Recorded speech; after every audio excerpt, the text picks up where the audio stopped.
Welcome to the last breakfast. Please enjoy the video. In this video, I will explain how to make delicious vegetarian churros from scratch. First, let's gather our simple ingredients. You'll need 1 cup of all-purpose flour, 1 cup of water, 2 tablespoons of sugar, 1/4 teaspoon of salt, and 2 tablespoons of vegetable oil. Combine the water, sugar, salt, and oil in a saucepan and bring it to a boil. Once boiling, remove from heat and quickly stir in the flour until a smooth dough forms. This is your base. Now, let's get ready to fry these beauties. Heat a generous amount of neutral oil, like canola or sunflower, in a deep pot to exactly 375 degrees Fahrenheit. Carefully pipe the churro dough into the hot oil, cutting them to your desired length, typically about 4 to 6 inches.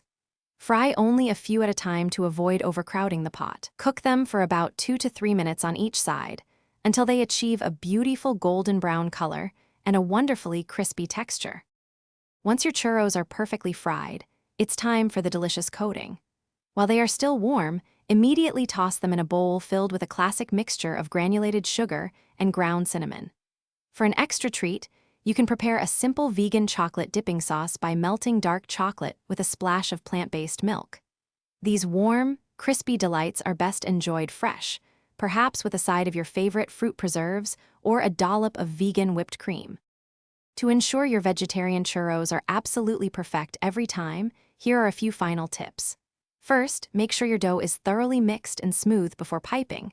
This prevents uneven cooking. Second, using a strong piping bag with a large star-shaped nozzle will give you those iconic ridges that hold the cinnamon sugar so well.